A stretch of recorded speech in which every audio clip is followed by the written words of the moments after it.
이제 지난번 시간에 사성제에서 이제 도성제를 설명을 하고 있었고요. 이제 도성제의 이제 중도에 대한 이야기를 좀 설명을 드렸습니다. 혹시 그 중도에 대해서 잘 모르겠는 분은 앞전 시간을 한번 먼저 듣고 오시면 될 것 같고, 이렇게 설명을 했죠. 우리가 괴로워하는 괴로움의 원인, 집성제라는 것, 괴로움의 원인은 십연기라는 것들이 이렇게 모여서 다양한 원인들이 모여가지고 일어나는데 그 십연기에서 말한 모든 것들이 지분이 전부 다 분별이라고 말씀을 드렸습니다. 자기 생각이다, 판단 분별일 뿐이다. 근데 본래 그 분별이 일어나기 이전 자리는 텅 비어서 공하다라는 표현을 무자성, 자성이 없다, 어떤 실체가 없다라는 거죠. 자성이 없다. 그러니까 자성이 없는 가운데 인과 연이 화합하면 그냥 일어날 뿐이다. 그게 연기법이라 그랬죠. 그러니까 인연 따라 생겨난 연기법은 무자성인 거예요.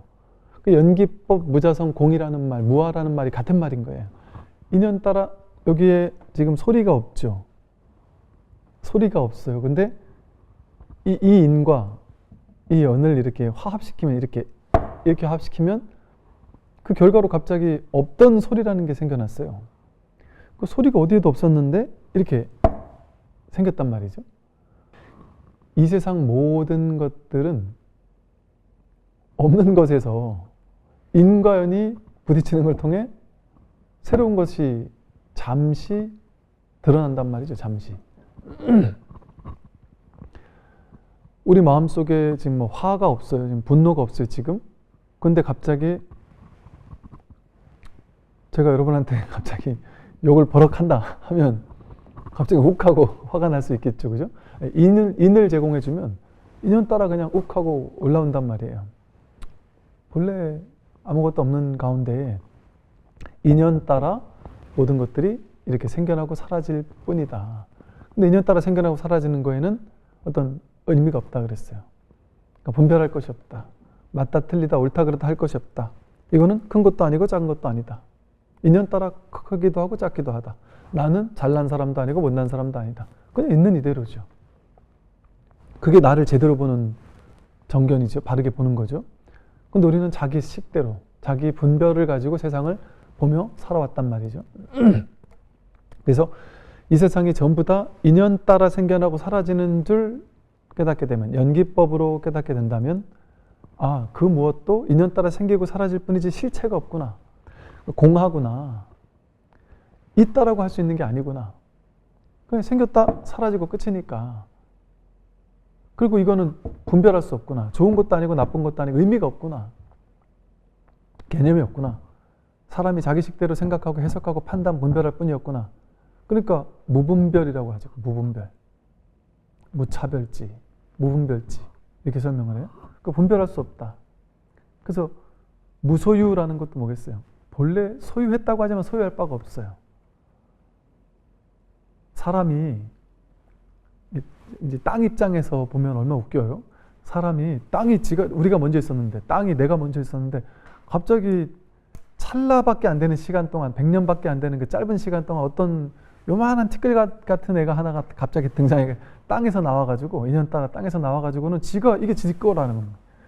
이 땅 내 거야 이러면서 막 그냥 별짓을 다 하면서 자기 거라면서 울고불고 하면서, 자기 땅 요만큼 없어지면 막 울고불고 하고, 더 늘리려고 막 전쟁도 일으키면서 막 별짓을 다 하면서 지 거라고 하면, 그러다가 진 죽는단 말이에요. 그럼 땅 입장에서 보면은 어이가 없는 거죠. 그 지가 한 생각 일으켜서 지 거라는 거 아니에요. 지도 지 게 아닌데, 지 몸도 땅에서 나온 거고, 전부 다 여기서 그냥 나왔다 들어가는 것 뿐인데, 그 분별을 하면은 거기서 막 그런 엄청난 일들이 실제 벌어진 것처럼 착각이 일어날 뿐이란 말이죠. 그래서 불교의 모든 교리를 가만히 보면 전부 다 이 연기 중도를 설명하는 거예요. 그러니까 인연 따라 생기고 사라지니까 공하죠. 실체가 없죠. 비실체성이죠. 무소유지요. 무집착이죠. 반야심경에서는 이무소득고 이랬단 말이에요. 무소득, 얻을 바가 없다. 이게 어떻게 내 거냔 말이에요. 인연 따라 잠깐 왔다 가는 거지. 이 땅이 어떻게 내 거냔 말이에요. 그러니까 이게 그런데도 불구하고 분별로 내 거다, 네 거다 하는 거예요. 분별로. 수조 원, 수십조 원을 가지고 있는 부자가 실제 그 돈을 가진 걸까요? 통장에 동그라미라는 어떤 데이터로만 있는 거 아닐까요? 그래도 그 사람은 자기 빌딩, 자기 집에서 그 비싼 빌딩에서 살 텐데요? 비싼 집에서 살 텐데요? 우리는 비싼 집에서 안 살아요?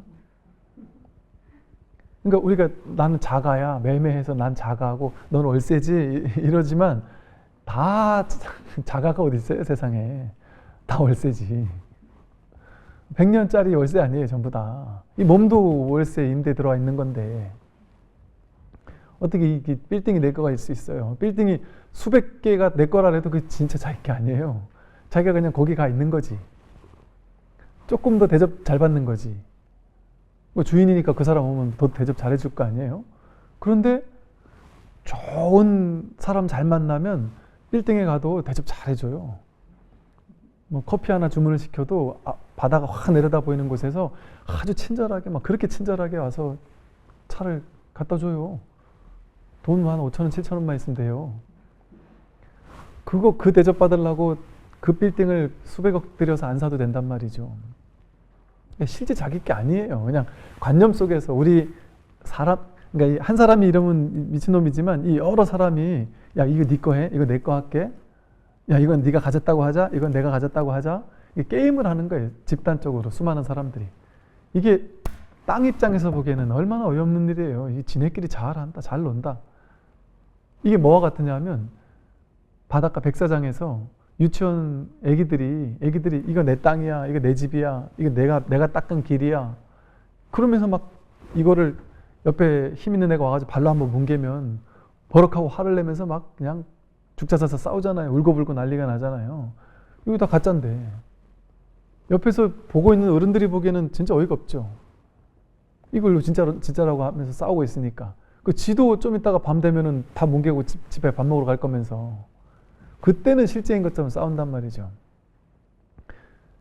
부처님이 봤을 때 우리가 지금 돈, 명예, 권력, 집이 뭐 수백억, 수천억, 수조 원 가지고 싸우는 게 그렇게 보이지 않겠어요?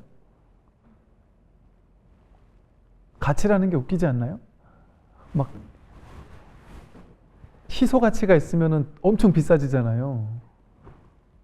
이게 웃긴 거 아니에요? 희소 가치가 있다고 비싸지는 게? 그게 뭐 그렇게 대단한 거라고, 그죠? 다이아몬드가 있다. 여기 손가락에 다이아몬드 반지가 있다. 이거 어마어마한 비싼 다이아몬드 반지다. 이게 뭐 10억짜리 반지다. 예를 들어. 그 10억짜리 반지를 하는 거 하고 플라스틱 1,000원짜리 애가 엄마 생일 선물하면서 갖다 준 10원짜리 플라스틱 100원짜리 반지 하나 끼는 거 하고 실제로 들어가면 어때요? 여기서 가만히 이걸 느껴보면 본다고 뭐 달라요? 느끼는 게 달라요? 뭐가 달라요? 사람이 만든 그 개념 속에서의 가치가 다른 것뿐이지 실제 가치가 뭐가 더 가치가 있겠어요? 그 비싼 거 끼고 백화점 와가지고 갑질하는 아줌마보다 내 아들이 준 1,000원짜리 반지가 훨씬 더 값지고 훨씬 더 귀할 수 있잖아요. 실제 그 가치가 정해진 게 없기 때문에 그래요. 다 자기 분별에서 나온 거예요, 세상은. 세상 모든 것의 가치는 다 분별에서 나왔습니다. 그 불교 공부하는 사람이 법당은 거룩하고 성스럽고 부처님은 훌륭한데 저 교회나 성당 가면은 뭐 거기는 별로다? 자기 생각이 만든 거예요. 어떻게 그러니까 이 법의 자리에서 본다면 법당이 성당이고 성당이 교회고 교회가 법당이에요. 어디든 성스럽지 않은 곳이 어디 있어요.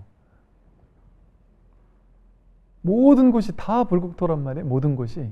스님이 연불하는 것만 장엄하고 성스러운 게 아니라 목사님이 강의하시고 설교하시고 신부님이 강론하시는 게 기도하시는 게 그게 부처의 작용이라니까요. 우리가 부처가 아니면 신이 아니면 신성이 아니면 어떻게 말 한마디 할 수 있고 어떻게 기도를 할 수 있어요? 어떻게 하나님 할 수 있어요? 그 모든 것이 전부 다 이 하나의 법에서 나왔다니까요. 그러니까 이거를 불교라는 이름으로 우리가 불교에 갇혀 있게 되면 이건 불교를 오염시키는 거고 불교를 망치는 일이에요. 그게 금강경의 가르침이 있잖아요. 불법은 불법이 아니라 이름이 불법일 뿐이다. 불교를 욕되게 하는 일이에요. 불교 이기주의에 빠져가지고 불자만 훌륭한 거라고 하고 막 불교만 최고라고 하면서 막 이렇게 한다는 거는 정말 어리석은 불교를, 부처님을 망치는 일인 거예요. 불교에는 불교가 없어요. 다시 돌아가서 아까 그렇게 연기 즉 공이고 무자성이고 무집착이고 그러다 보니까 어떤 것도 쥐지 않겠죠. 절대적으로 이건 좋고 저건 싫어 이러지 않겠죠. 이걸 취하고 저건 버리지 않겠죠. 무취사, 취사간택하지 않아요. 그러니까 중도, 저절로 중도죠. 과도하게 취하려는 것도 없고 과도하게 버리려는 것도 없어요. 그러니까 과도하게 취하려고 할 때 애써야 되죠. 노력해야 되죠. 유의 조작을 해야 돼요. 애쓸 일이 없으니까 무위법이 된단 말이에요. 애쓸 일이 없어요. 자연스러워요. 모든 것이 자연스러워요. 저절로 가져야 된다고 집착하면 긴장하겠죠. 그런데 긴장이 없겠죠. 저절로 이완하겠죠. 명상을 하면 이완이 된다면서요. 그럼 뭐가 명상이냔 말이에요. 이렇게 앉아있는 게 명상이냔 말이에요. 이렇게 앉아가지고 허리에 긴장 빡 들어가가지고 이러고 정신적으로 긴장 빡 해가지고 관찰을 놓치지 않으려고, 생각을 놓치지 않으려고 긴장해서 관찰하는 게 그게 명상이냔 말이에요. 이 연기를 깨닫는 게 명상이에요. 저절로 그 어디에도 과도하게 집착하는 게 없어요. 저절로 이완이 돼요. 과도하게 취하려는 게 없으면 사람이, 진짜 멋있는 사람은 어떤 사람이에요? 내가 원하는 걸 승승장구해서 다 얻어내는 사람이 멋있는 사람이 아니에요. 왜? 그 사람은, 그 사람의 그 사람의 끝은 어떨까요? 반드시 실패로 끝납니다. 100% 맞잖아요. 죽을 거니까, 늙을 거니까, 병들 거니까, 그죠? 다 늙고 병들고 죽을 거잖아요. 모든 사람은 다. 승승장구해서 그 돈 끝까지 갈 수도 있잖아요. 끝까지 가도 죽으면 그거 다 놔두고 가는 건데 어떻게 그걸 성공을 할 수 있어요. 그러니까 그거를 대단하다고 하는 거는 모양을 따라가는 거라 어리석음이에요. 그거는. 그건 어느 날인가 제가 보니까 어릴 때 저도 친구들을 보는데 진짜 멋있는 친구는 돈 많아서 다 살 수 있고 다 가질 수 있고 능력 있어서 성적도 원하는 대로 얻을 수 있고 좋은 대학 갈 수 있고 뭐 취직할 수 있고 사람들한테 칭찬받을 수 있고 이게 능력이 아니더라고요. 진짜 멋있는 사람은 이런 사람이더라고요. 와, 저 사람은 도대체 뭐지? 난 진짜 저 사람 닮고 싶다 하는 친구가 어느 날 문득 나타났는데 이게 진짜구나, 이게 찐이구나 이런 느낌이 들었어요. 얼마나 멋있었냐면요. 이 친구는 늘 잘하는 사람이 아니었어요. 잘하든 못하든 큰 상관이 없는 거예요. 휘둘리지 않는 거죠. 돈이 있어도 없어도 휘둘리지 않고 여자친구한테 차여도 뭐 그냥 금방 이겨내고 늘 승승장구하는 게 아닌데도 승승했을 때도 크게 막 과한 이렇게 막 자랑하거나 이러지 않고 자기가 실패했어도 거기에 크게 상처받지 않고 이게 어떤 느낌이 드냐면 와 정말 든든한 친구다. 어떤 믿음이 있느냐면 이 친구는 무너질 수가 없겠구나. 왜냐하면 뭔가 추구하는 게 있으면 그걸 얻으면 행복한데 잃으면 무너지거든요. 사람은. 근데 추구하는 게 없으면 무너질 수가 없어요. 원하는 게 없으면 무너질 수가 없어요. 그러니까 어디에도 치우치지 않대. 내가 반드시 가져야 된다는 게 없어요. 그게 중도예요. 반드시 버려야 된다는 것도 없어요. 취할 것도 없고 버릴 것도 없어요. 그럼 어떻게 되겠어요? 이 중도를 실천하게 되면 저절로 있는 그대로를 있는 그대로 허용하게 돼요. 냅두게 돼요. 내버려둬요. 그냥 삶을. 내가 삶을 통제할 수 있다? 내가 삶을 바꿀 수 있다? 내가 내 뜻대로 내가 부자가 될 수 있다? 내가 뭐 어떻게 할 수 있다? 내가 내 삶을 바꿀 수 있다? 이런 허망한 망상을 믿지 않아요. 그런다고 해서 그게 안 된다라고 믿지도 않다 보니까 최선을 다해요. 뭐든지. 돈도 벌고 성실히 일하고 노력하고 뭐든지 최선을 다해요. 그러나 그 결과가 나에게 달린 일이 아니라는 걸 알기 때문에 집착이 없는 거예요.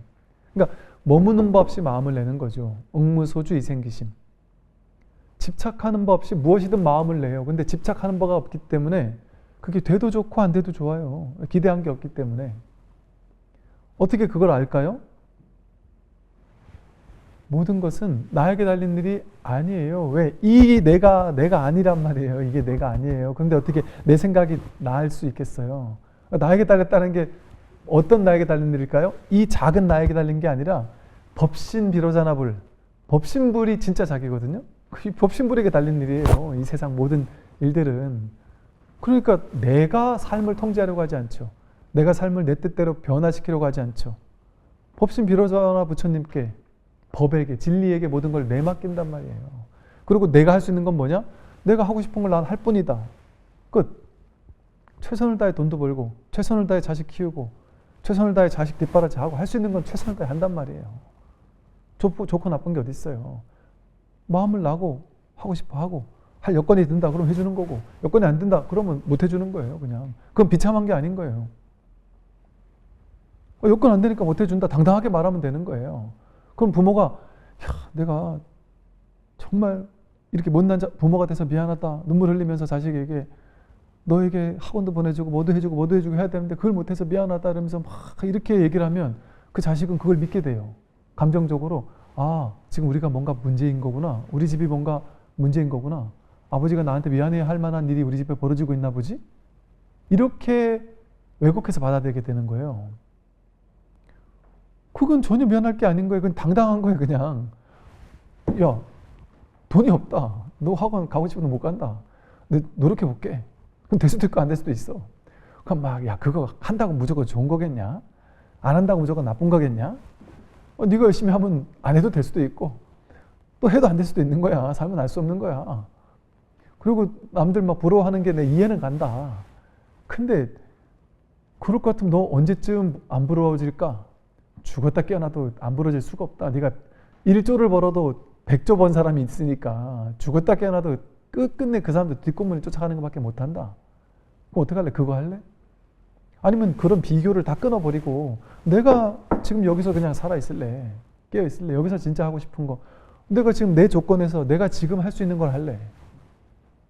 지금 가지고 놀 수 있는 거 가지고 신나게 재밌게 놀 수도 있는데 왜 꼭 저걸 가져야 된다라는 그런 생각을 하느냐. 그렇게 당당하게 말해줄 수 있단 말이죠. 내가 죄의식 없이 두려움 없이 미안하다는 그런 마음 없이. 그러면 아프리카 태어난 사람은 다 미안한 사람들이게요? 잘 사는 나라 태어난 사람은 다 훌륭한 사람들인가요? 그럴 수가 없잖아요. 그거 다 분별이잖아요. 자기 생각이 나오는 분별이잖아요. 그러니까 이렇게 삶을 이렇게 중도를 실천하는 사람은 열심히 막 갈고 닦는 수행을 하는 게 아니라 중도를 실천하는 사람은 그냥 저절로 중도인 거예요. 중도를 갈고 닦아 중도가 되는 게 아니라 저절로 중도니까 어떻게 돼요? 저절로 삶을 있는 그대로 허용하게 돼요. 저절로 삶을 받아들이게 돼요. 삶을 내 뜻대로 통제하려고 하지 않으면서도 마음은 내요. 최선을 다해 노력하고 할 건 다 해요. 그러나 그 결과에 집착하지 않아요. 안 된다고 두려워하지도 않고 좌절하지도 않고 절망하지도 않아요. 어떤 일이 벌어지든 상관없어요. 다 받아들일 준비가 되어 있어요. 이 몸이 나라고 여기면 그게 안 되겠죠. 몸이 나니까 몸을 어떻게든 지키고 싶잖아요. 몸이 내가 아니라 이게 나거든요. 이게 삼라만상 전체가 자기예요. 하나도 자기 아닌 게 없어요. 그러니 뭘 얻어도 자기가 자기를 얻은 거예요. 가져도 자기가 자기를 가진 거예요. 잃어버려도 자기가 자기를 잃은 거고 여기서는 오고 가는 게 없어요. 흔적이 없어요. 아무 일이 없어요. 부처님 손바닥이에요. 그러니 꿈을 즐겁게 재밌게 놀이하듯이 백사장에서 아이들이 그냥 장난감 가지고 놀지만 이게 장난인 줄 아니까 놀인 줄 아니까 거기서 신나게 놀아요. 거기서 그냥. 그러나 툭 털어버리고 갈 땐 간단 말이에요. 자각몽을 꾸는 사람처럼 이게 꿈인 줄 모르는 사람은 거기서 죽도록 심각하게 돈을 벌겠지만 자각몽인 줄 아는 사람은 이게 꿈인 줄 아는 사람은 그 꿈 속에서 어차피 살아야 되니까 밥도 먹고 해야 되니까 꿈 속에서 돈도 벌고 열심히 해요. 근데 이게 돼도 좋고 안 돼도 좋아요. 되는 것과 안 되는 게 다르지 않죠. 똑같은 꿈이잖아요.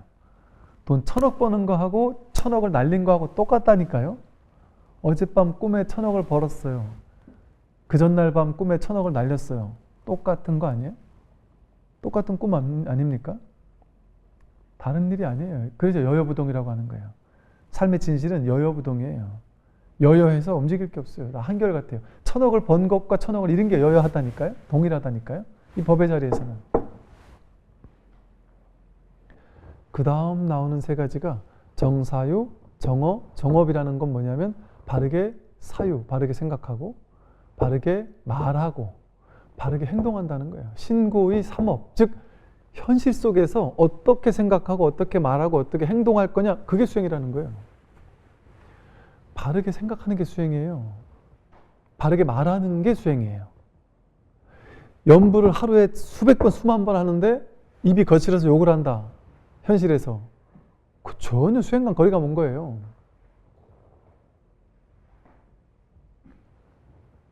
바르게 행동하는 게 수행이지, 앉아가지고 몸의 행동으로 절을 계속하는 행동을 했어요. 그리고 나가가지고 몸으로 누굴 때리거나 사기를 친다. 그게 어떻게 수행이냔 말이죠. 그러니까 삶이 바로 수행인 거예요. 삶이. 부처님께서 말씀하신 중도 수행은 어떻게 구현되느냐, 바른 견해를 갖춘 뒤에 바르게 생각하고 바르게 말하고 바르게 행동하는 것부터 시작하는 거예요. 그 다음에 바른 직업.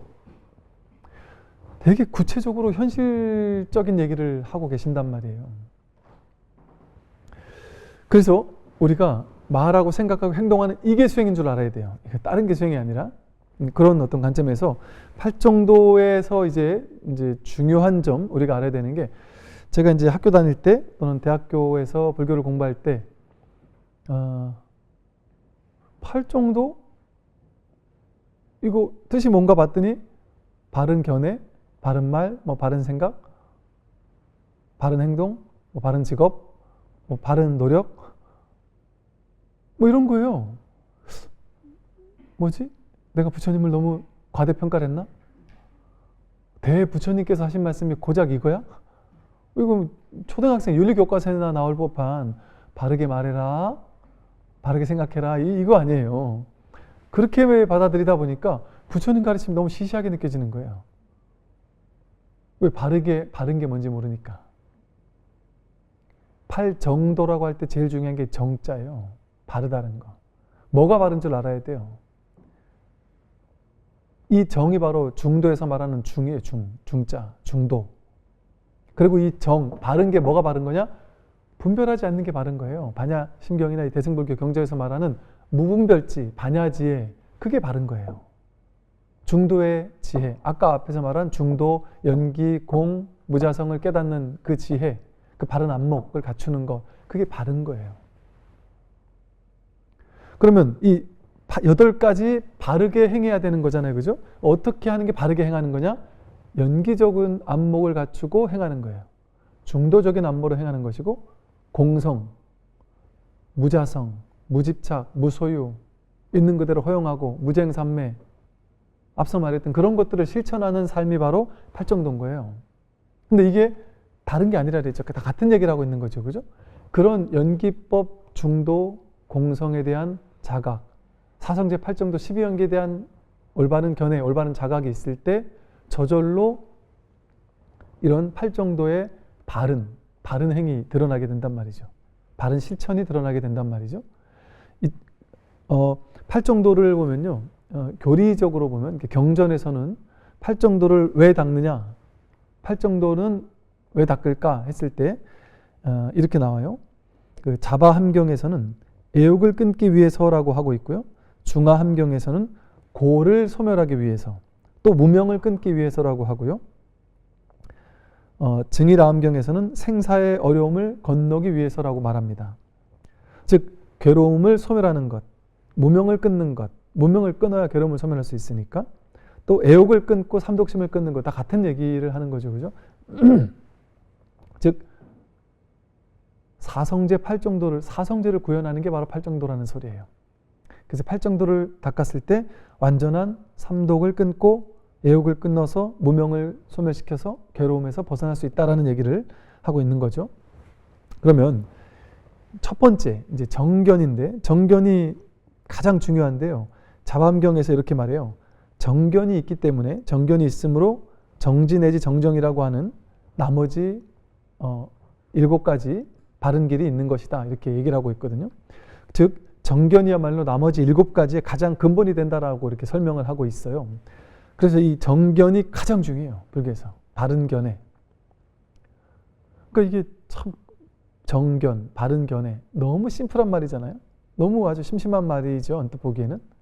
근데 이 속에 놀라운 이 바른이라는 것 속에 연기, 중도, 사성제 팔정도, 12연기, 공성, 무자성, 이 모든 교리가 이 속에 고스란히 담겨 있다는 거죠. 그러면 어떻게 보는 게 정견일까? 어떻게 보는 게 정견일까? 바르게 보는 것일까? 우리는 사견으로 살아온 거죠. 그러니까 괴로웠죠. 괴로움이 연기된 거예요. 삿된 견해, 정견이 아니었단 말이야. 바르지 않은 견해, 바르지 않은 견해로 살아왔어요. 그럼 뭐가 바르지 않은 견해냐? 세상을 우리는 연기하는 줄 모르고 인연 따라 생겨나고 사라지는 줄 모르고, 그래서 생겨나는 것도 임시일 뿐이지 실제가 아니라는 걸 모르고 실제인 줄 알고 살았잖아요. 나도 실제고 세상도 실제인 줄 알고 살아왔잖아요. 그게 사견이에요. 연기법을 모르는 사견이죠. 공성을 모르는 사견이죠. 연기적 안목이 없으니까 인연 따라 오고 인연 따라 간다라는 걸 모르니까 오면 진짜 내 건 줄 알고 집착하고 붙잡으려고 하고 더 많이 가지려고 하고 떠나가지 않았으면 좋겠다고 생각, 영원히 가졌으면 좋겠단 말이에요. 영원히 가질 수 없는데도 불구하고. 근데 영원히 가질 수 없는 게 명백하잖아요. 그런데도 영원히 갖고 싶다라고 생각할 때 반드시 괴로움이 오죠. 이 생각이 없으면 괴로움이 없죠.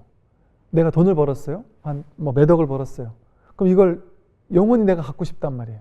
아니면 더 불리고 싶단 말이에요.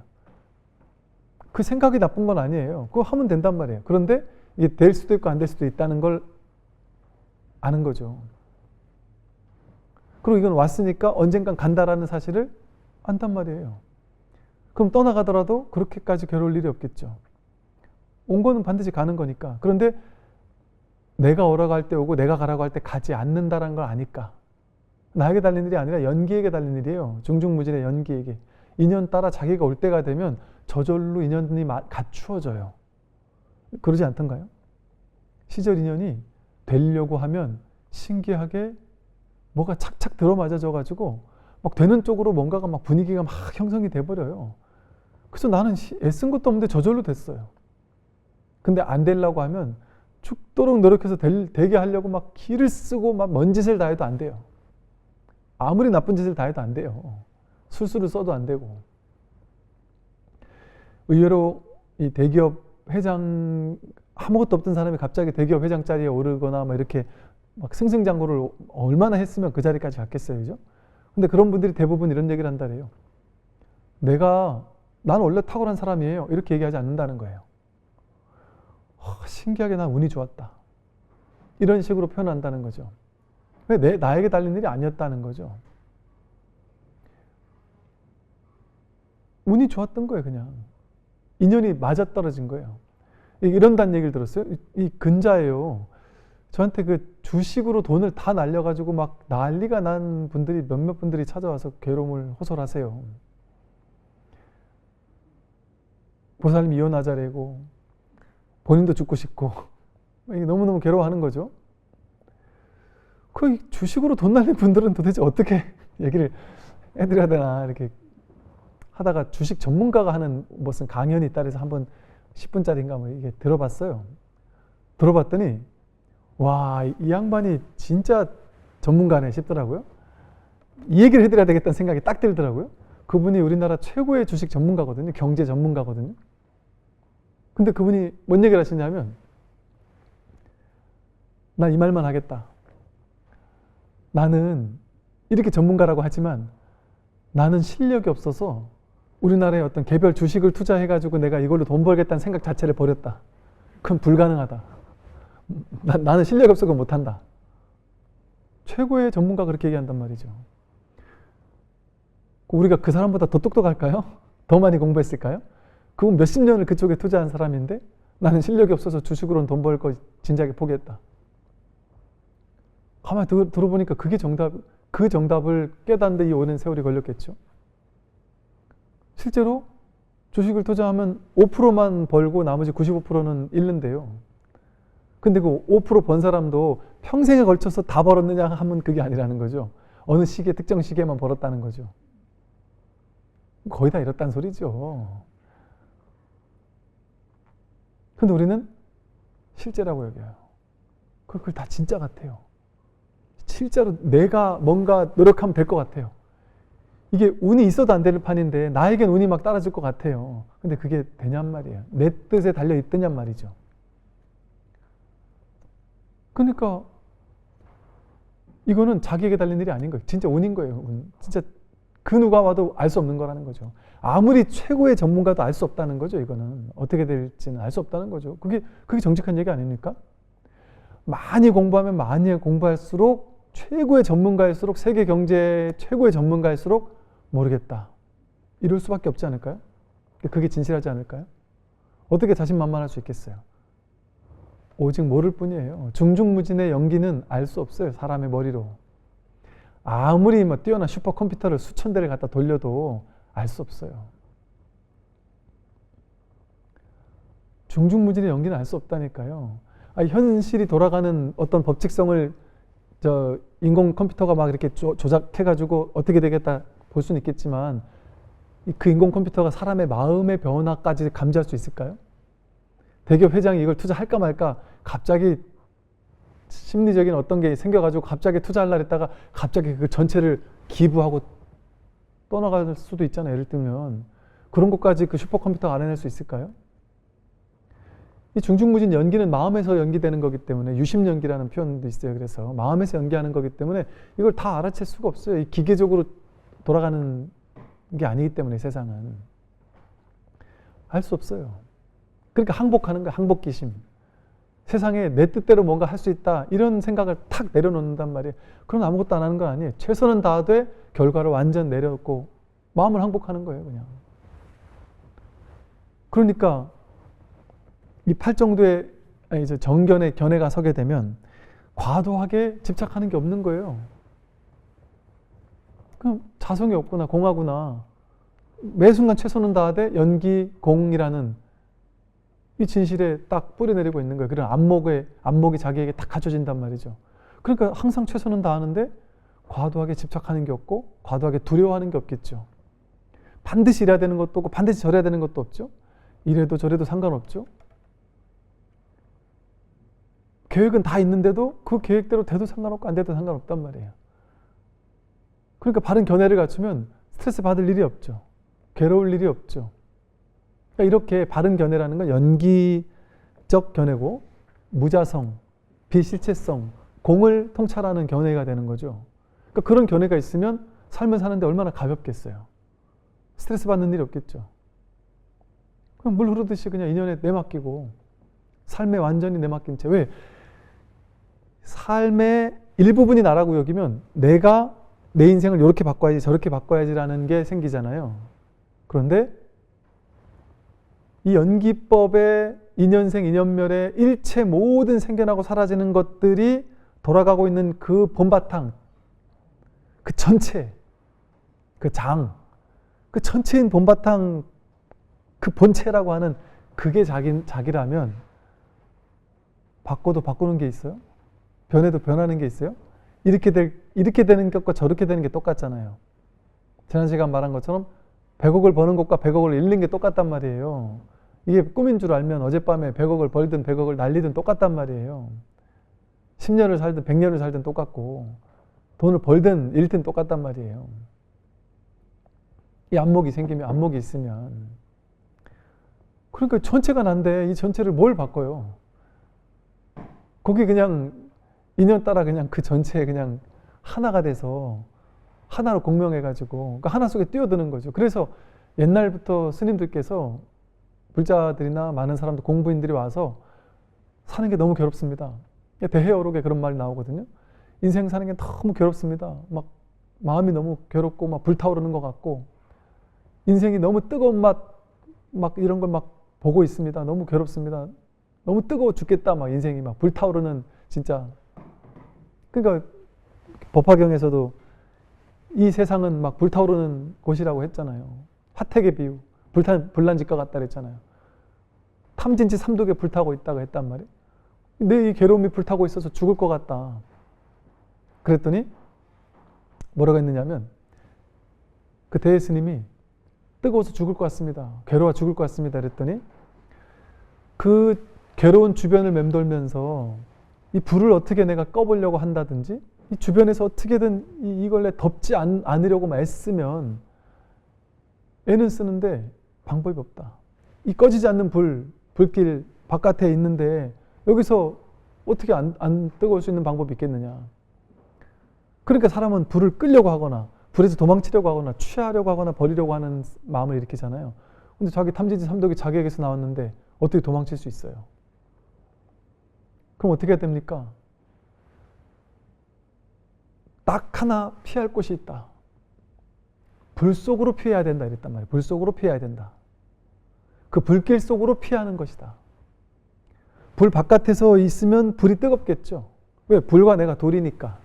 근데 내가 불에 뛰어들어서 내가 불이 돼버리면 어떠겠어요? 불이 불을 뜨거워하겠어요? 자기가 자기를 뜨거워하지 않아요. 이 삶 전체가 자기이기 때문에 삶 전체는 이미 이렇게 흘러가고 있잖아요. 이미 이렇게 벌어지고 있잖아요. 벌어지고 있는 이게 그대로 어떻게 벌어지든 벌어지는 내용물은 자기가 아니에요. 그건 자기 분별의 모양의 세계지. 허상의 세계란 말이에요. 금강경에서 상을 다 타파하라고 했잖아요. 그 허상의 세계를 쫓아가면 괴로움이 있고 즐거움이 있는데 허상의 세계를 쫓아가는 것이 아니라 그냥 그 허상이 드러난 이 본바탕, 마음이라고 우리가 얘기하는 이 본성품, 우리 본체라고 이름 부르는 본바탕, 이게 자기인 줄 안다면 그것과 하나 되는 거죠. 그것과 공명하고 그 속으로 뛰어드는 거죠.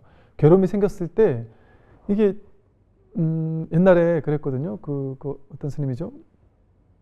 제자들이 오면 맨날 손가락 하나만 들었단 말이에요. 뭐가 법입니까?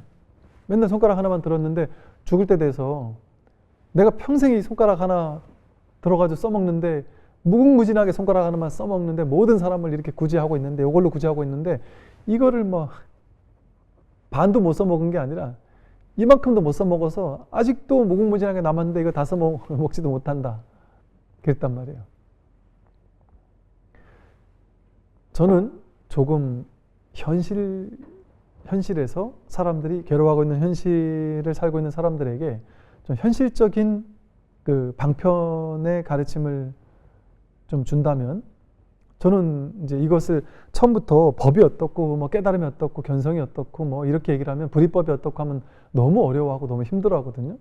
그래서 누구나 알아들을 수 있고 누구나 납득할 수 있으면서 이것이 점점 더 이것에 대한 견해가 깊어가는 방편을 써요.